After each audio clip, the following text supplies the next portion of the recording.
Good luck. Kamay sa mesa. Top 6 answers are on the board. Sa bahay ng jowa mo, hindi mo gusto ang ipinakakain sa'yo ng kanyang parents. So, ongoing. Ano ang gagawin mo? Go! Jimema. Magsalita. Na? Ano sasabihin mo? Mag-ask ng bagong pagkain. Hingi ka ng bagong Hingi pagkain. ng bagong pagkain. Survey says... Wala, Ian. Sa bahay ng jowa mo, hindi mo gusto ang ipinakakain sa'yo ng kanyang parents. Ano ang gagawin mo? Bibili ng pagkain. Bibili ka ng pagkain. Aha. Nandyan ba yan? Hindi. Rima, again ha. Sa bahay ng jowa mo, hindi mo gusto yung pinakakain sa'yo ng kanyang parents. So, it's happening. Ongoing siya, di ba? Anong gagawin mo, Rima? Kakainin pa rin. Kakainin pa rin. Out of respect, no? Kakainin pa rin. Survey? Top answer. Rima, pass or play? Play. Alright, let's go. Sinema, balik tayo. Nangyari na ba sa'yo, Katrina? Parang hindi pa po. Hindi naman. Kung sakali mangyari sa'yo, isipin mo kumakain kayo, tapos bahay yun ng jowa mo, tapos parents niya nagpapakain sa'yo. Anong gagawin mo? Sasabihin ko, busog pa po ako. Yan, busog pa. Politely, busog pa po ako. Yan.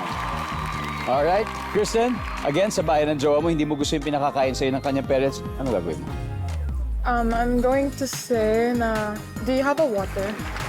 Water. Water. Tubig na lang. Tubig.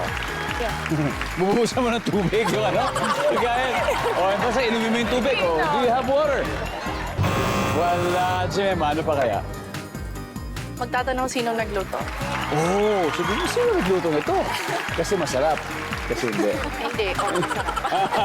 Survey says, wala rin. Okay, Mr. Friendship, isip na kayo, Rima, again, sa bahay ng jowa mo, hindi mo gusto yung pinakakain sa'yo ng kanyang parents. Ano kayang gagawin mo, Rima? Magpa-deliver po ng food para kunwari potluck na lang.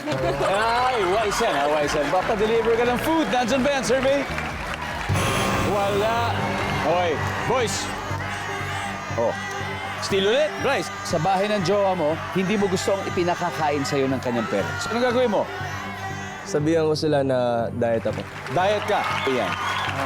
Sabihin ko na busog pa ako. Busog pa ako.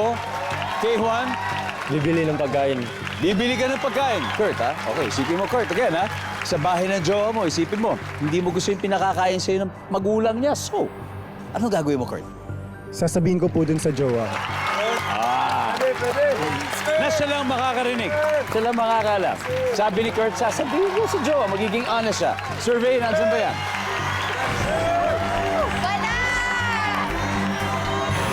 Wala! Okay, apat na pala. Tingnan natin. Number 6. Susubo, tapos sinuluwa. Number 5. Uwi na. Wala na, uwi na siya. Number 4. Allergic po ako dyan. Number 2. Magde-decline politely na hindi siya kumakain yan.